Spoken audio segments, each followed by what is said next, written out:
Avec le temps, il me semble qu'aujourd'hui, même s'il y a il y a eu un passé dramatique de la colonisation qui a entraîné beaucoup de douleurs, de part et d'autre d'ailleurs, il est important qu'aujourd'hui, qu'on puisse voir l'avenir pour que les jeunes générations à la fois puissent comprendre cette histoire franco-algérienne et en même temps se donner des passerelles pour que mieux vivre ensemble, mieux vivre cette amitié, mieux développer les échanges. Et je considère effectivement que l'Algérie, c'est mon pays de toujours, parce que je suis né, même si je suis très jeune, et que la France est mon pays de tous les jours, parce que tout simplement j'y vis tous les jours.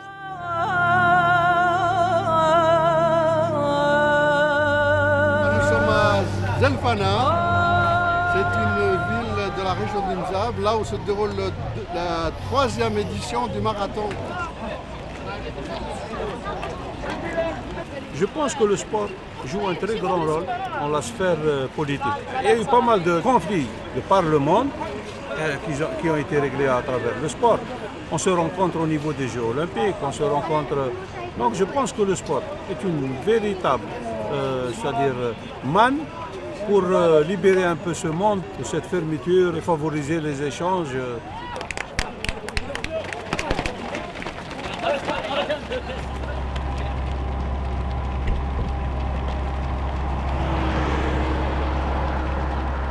L'état d'esprit du marathon peut rapprocher les jeunesses du Maghreb. Oui, je pense que de toute façon, quel que soit l'événement sportif ou culturel, permet aux gens de se rapprocher. Parce que le fait d'organiser quelque chose, le fait de mettre des gens, de les rassembler, c'est rare, je vois personne qui soit resté dans son coin, isolé. Ça constitue en tout cas un lieu où à part le Maghreb, parce qu'il y a aussi un Ukrainien, un Français, ça constitue toujours un moyen de rassembler et de lier les gens entre eux. Quand ils apprennent à se connaître, quand ils voient que finalement il y a plus de points communs que de points de divergence, forcément ça permet une meilleure compréhension entre les gens, quels qu'ils soient, un Marocain, Tunisien, Algérien ou autre.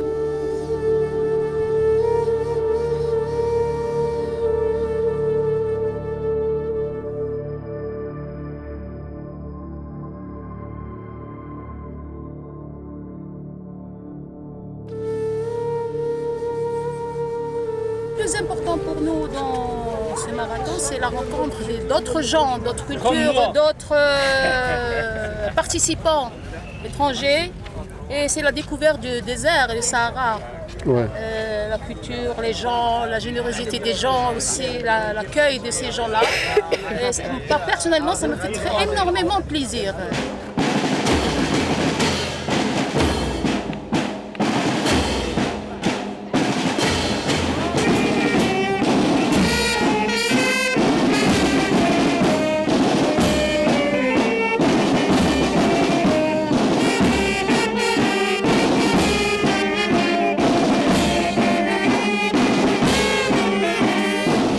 Vous êtes pour la réconciliation entre l'Algérie et la France? Oui, on est pour, puisque maintenant, il faut que les cultures se rapprochent. Moi, c'est mon souhait en tous les cas. Normalement, il dit de la réconciliation, ça fait longtemps. Pas maintenant, devrait faire la parce que ça fait 50 ans que l'Algérie est indépendante. Si, par exemple, les Français d'Algérie souhaiteraient venir ici, comment vous allez les accueillir? Les Français d'Algérie. Qui ont habité l'Algérie avant? Oui, avant. Ouais, on peut dire les Pieds Noirs, les Français d'Algérie de l'époque. Marhaba bihom. Il y a un Français parmi nous. Non, parce que le problème, c'est que nous sommes une association à Paris. D'accord. Et on travaille sur la promotion des cultures dans le monde, en particulier les relations franco-algériennes dans le domaine culturel. Et si je vous disais que l'Algérie a 50 ans, qu'elle est indépendante, comment voyez-vous un peu le... Parce qu'actuellement, il y a un problème entre l'Algérie et la France. D'un côté, il y a une volonté de personnes qui veulent qu'il y ait une réconciliation, d'autres qui demandent au contraire que la France coloniale, je parle là, qu'elle reconnaisse un peu ses crimes, et d'autres demandent tout simplement qu'il y ait une repentance. Par rapport aux gens de ma génération, il n'y a vraiment aucun souci. Le problème se pose, je pense, plus par rapport aux gens qui ont vécu ces événements-là. Les Algériens disent voilà, c'est le passé, ce qui a été fait, c'est pas bien, maintenant on passe à autre chose. C'est tout. Parce que nous, on a connu le colonialisme, on a combattu, on a vécu. Mais les jeunes qui n'ont pas connu, la génération comme la tienne et comme la mienne, aussi bien en France qu'ici, parce qu'on fait un travail de transmission de mémoire par rapport à la connaissance de notre histoire et de cette jeunesse. Je pense qu'il est possible. C'est plus haut. Parce que vous prenez le peuple entre nous, le visage, vous repartir là. Il faut maintenant, les gens veulent sortir, c'est autre chose. La France, quand elle est rentrée ici, elle est rentrée en 1830. Il y avait des jeunes qui l'ont combattu, ils n'ont pas réussi. D'autres jeunes et d'autres jeunes, les jeunes de 54 ont réussi la révolution dont j'en fais partie, et je suis ancien Moudjahid.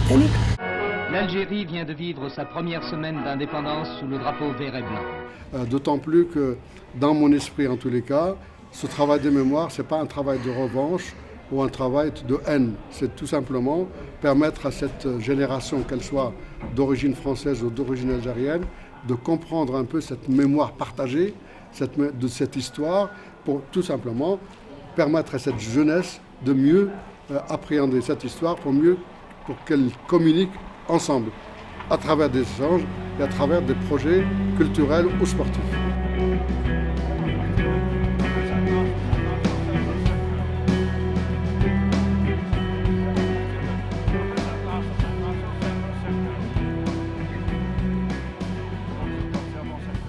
Cette année, le cinquantenaire soit une ouverture et pas une fermeture. Qu'on reconnaisse que le colonialisme, ça a été une erreur. Et c'est bon aussi bien pour eux comme pour nous. Je ne vois pas comment on reconnaît pour les Arméniens, on ne reconnaît pas pour les Algériens. On reconnaît qu'il y a eu une bombe nucléaire quelque part dans le Pacifique et on ne reconnaît pas qu'il y a eu une bombe au niveau de Reagan. Ouais, au niveau de Reagan, oui. Tout ça, nous on l'accepte. Une question de négociation, mais de vis-à-vis. Peut-être qu'on pardonne, mais on n'oublie pas. Est-ce que justement cette réconciliation, elle est conditionnée par la reconnaissance par le gouvernement français de ces crimes coloniaux ou pas? C'est un des critères. Non, oui. C'est de la politique politicienne. Ce n'est pas parce qu'il y a un papier en bas duquel le président français et le président algérien ont signé une espèce de reconnaissance des crimes que tout va rentrer dans l'ordre. Il ne faut pas oublier que 80% de la population algérienne n'a pas connu le colonialisme. Pourquoi tu te réconcilies avec quelqu'un avec qui tu es fâché? Mais la majorité des gens, ils ne connaissent pas le colonialisme, ils ne savent pas ce que c'est. Moi déjà, à mon âge, ça à peine si je m'en souviens. Oui. Pour moi, le français, c'est pas le gouvernement. Pour moi, le français, c'est les relations que j'ai avec des gens, que je rencontre, qu'on a une bonne discussion. Ça s'arrête là. Et vous avez déjà eu des relations avec les Français? Oui, j'ai eu des relations. Ici, en Algérie ou là en France? Ah non, en France, par rapport à ma génération, oui, mais ce sont des gens qu'on a perdu de vue. Quand je vais en France, on se voit, tout va bien. Les pieds noirs. Les pieds noirs. Et où ça en France? À Perpignan, à Lyon, dans le Var. Et justement, est-ce que ils viennent ici vous voir? Non, ils sont venus une fois pour aller au cimetière. Pour aller au cimetière. Il y en a qui ont tellement mal qu'ils n'osent pas envisager de venir. C'est un problème d'histoire. Cette histoire de reconnaissance par la France, de temps en temps, les politiciens algériens la ressortent quand ils sont un petit peu en déséquilibre, pour se redonner un petit peu de la contenance. C'est pas aux Français de reconnaître. C'est aux Algériens d'écrire l'histoire. Non, c'est autre chose. C'est pas autre chose. Non, c'est autre chose. Je suis pas d'accord avec vous. Non, c'est autre chose. Je vais vous donner un exemple. Non, attendez. Je vais vous donner un exemple. Non. Je vais vous donner un exemple qui fait mouche. Vous permettez? Vous permettez? Je vais vous donner un exemple qui fait mouche. C'est aux Algériens d'écrire l'histoire, de mettre sur un répertoire tout ce qui a été fait comme crime, tout ce qui a été fait comme vol, tout ce qu'on a volé, etc. De faire des musées, de faire des documentaires, de diffuser cette histoire, pas seulement en Algérie, pas seulement en France, mais en Afrique, en Europe, dans le monde, etc. Et forcément, l'humanité finira par dire, ah oui, la France coloniale a fait beaucoup de crimes. Et les choses viendront d'eux-mêmes. Vous voulez que je vous donne un exemple? Allez-y. C'est ce qu'ont fait, c'est ce qu'ont fait les Juifs par rapport à leur guerre, par rapport à leur choix, par rapport à leurs crimes. Ils ont fait tellement de films, ils ont fait tellement de documentaires, ils ont culpabilisé la planète entière. Ce qui fait que même l'habitant de Patagonie, qui n'a rien à voir avec l'Europe, qui n'a rien à voir avec la Deuxième Guerre mondiale, ah oui, les Juifs, ils ont été massacrés. Et il faut culpabiliser l'Allemagne. Ouais. Ouais. Les Juifs n'ont demandé à personne. Les Juifs ont fait leur histoire. Les Algériens d'écrire l'histoire et l'humanité, et le monde entier finira par reconnaître, par admettre que la France coloniale a fait des crimes. On n'aura même pas besoin d'un bout de papier ici. C'est pour ça qu'on s'entend très bien avec les Français. La preuve, tous les Algériens veulent partir en France. La dame vous a dit, on a le visa, on le supprime. C'est qu'on aime bien la France. Il n'y a pas d'histoire réconciliée. On n'est pas fâché avec eux. Mais l'histoire coloniale, c'est autre chose. C'est autre chose. C'est autre chose. Et notre objectif, c'est de permettre aux intellectuels, aux jeunes, aux hommes de culture des deux côtés des deux rives pour qu'ils écrivent ensemble cette histoire partagée, même si elle a été douloureuse, conflictuelle, parce qu'on a besoin de cette écriture des histoires par les historiens des deux pays pour permettre à cette jeunesse d'aujourd'hui d'avoir des perspectives d'avenir.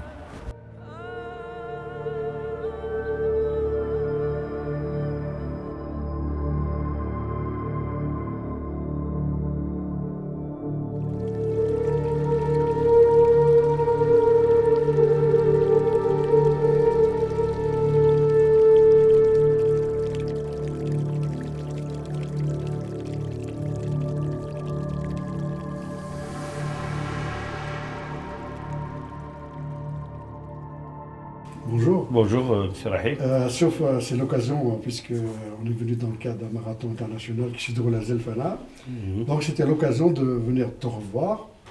C'est vrai, quand on parle du premier voyage qu'on a eu ensemble, votre association avec notre agence, c'était un voyage émouvant parce que vous avez ramené avec vous des voyageurs qui étaient des enseignants ici dans la ville de Binisgane. On a organisé pour lui une rencontre avec ses anciens élèves. Tout à fait, oui. Il était heureux, il a visité l'école là où il était, son domicile. Il était très, très ému de voir que son domicile est resté... Moi, je me rappelle, il y avait des larmes. Oui, il avait des larmes, bien sûr. D'ailleurs, tous les élèves, ses anciens élèves, étaient très contents. Et puis, ils l'ont même invité, ils m'ont contacté après, pour ramener sa famille, parce qu'ils connaissent des enfants qui sont nés ici. Bonne idée, ça. Après 50 années de l'indépendance, on peut tourner la page. J'ai oublié un petit peu. Il n'y a pas de raison entre la France et l'Allemagne, avec tout ce qui s'est passé. Tout à fait, oui. Ils ont tourné la page et puis maintenant ils sont devenus des puissances. Pourquoi pas bien sûr, de faire quelque chose dans ce sens via votre association qui est bien implantée là-bas, de ramener des gens, des pieds noirs. D'un bus de l'amitié entre le peuple algérien et français, d'Alger, Gardaïa, Timimoun, Tarid, Beni Abbas, en tous les cas. J'allais dire, on peut se prendre ce pari, que ce voyage on le fera. Inch'Allah, Inch'Allah, Inch'Allah.